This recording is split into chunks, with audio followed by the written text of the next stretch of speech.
Assalamualaikum warahmatullahi wabarakatuh. Pada video pembelajaran kali ini, saya, Kaira Salsabila dari kelas 11 IPA 3 akan menjelaskan materi tentang volume bangun ruang sisi lengkung. Disimak baik-baik ya. Nah, sekarang kita masuk ke pengertiannya. Bangun ruang sisi lengkung itu apa sih? Berdasarkan definisinya, bangun ruang sisi lengkung merupakan bangun ruang yang memiliki selimut dan memiliki bagian-bagian yang berupa lengkungan. Jadi berdasarkan definisinya, ada 3 bangun ruang nih yang termasuk ke dalam bangun ruang sisi lengkung.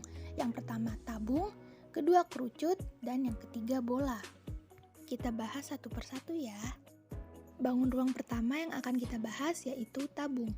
Tabung merupakan bangun ruang yang memiliki sisi lengkung yang terdiri dari tutup dan alas berbentuk lingkaran berukuran sama, dan sisinya dilingkari persegi panjang.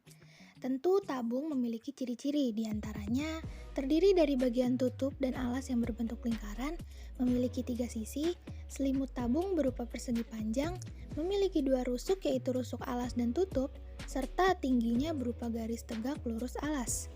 Nah, kalau untuk menghitung volume tabung itu bagaimana sih? Volume tabung dapat kita hitung dengan rumus Pi dikali R kuadrat dikali T. Pi kita gunakan 22/7 apabila nilai jari-jarinya berkelipatan 7, dan kita gunakan Pi 3,14 apabila nilai jari-jarinya melainkan kelipatan 7. R di sini merupakan jari-jari dan T merupakan tinggi. Kita masuk ke contoh soal ya. Pada soal ini diketahui sebuah tabung dengan tinggi 25 cm dan jari-jari 14 cm. Dan tentu kita akan mencari volumenya. Pertama-tama kita lihat dulu nih nilai jari-jarinya, kan kelipatan 7 ya, yaitu 14.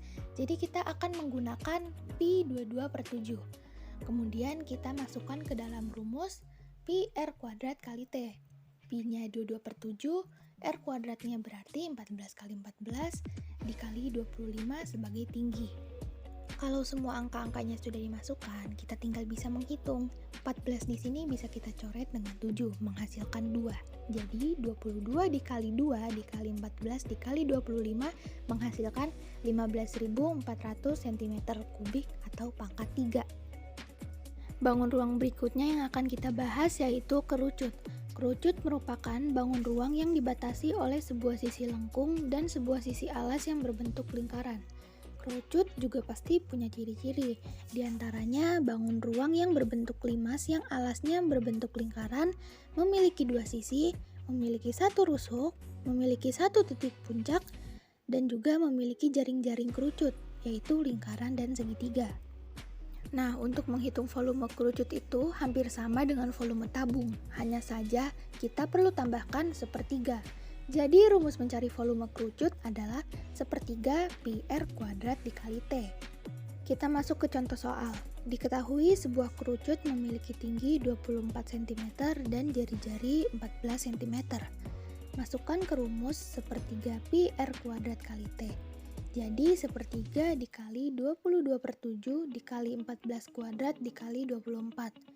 14 kuadrat bisa kita coret dengan 7 menghasilkan 28, dan 24 yang sebagai tinggi bisa kita coret dengan 3 menghasilkan 8. Jadi 22 dikali 28 adalah 616. Kemudian jangan lupa untuk dikali dengan 8 menghasilkan jawaban sebesar 4.928 cm3 atau pangkat 3. Bangun ruang ketiga atau terakhir yang akan kita bahas yaitu bola. Semua udah pada nggak asing lagi dong ya sama bola. Bola yang biasa kita temukan atau gunakan sehari-hari ini juga bagian dari bangun ruang sisi lengkung loh.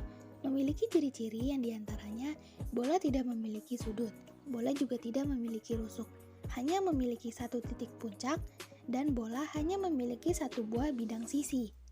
Nah, kalau untuk menghitung volume bola, kita akan gunakan rumus V sama dengan 4/3 Pi R pangkat 3.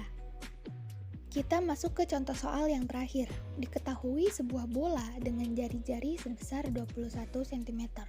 Langsung kita masukkan ke dalam rumus volume bola, yaitu 4/3 Pi R pangkat 3. Jadi 4/3 dikali 22/7 dikali 21 pangkat 3. Atau bisa kita jabarkan dengan 21 dikali 21 dikali 21. menghasilkan jawaban sebesar 38.808 cm pangkat 3. Mungkin saya rasa cukup sekian untuk materi bangun ruang sisi lengkung yang dapat saya jelaskan. Tugas video pembelajaran ini dibuat untuk memenuhi syarat perbaikan nilai rapot matematika wajib dikarenakan mendapatkan hasil yang kurang memuaskan.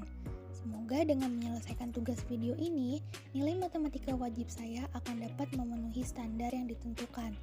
Saya menyadari tugas video ini masih sangat jauh dari sempurna, maka dari itu mohon maaf apabila ada kesalahan kata dan kekurangan.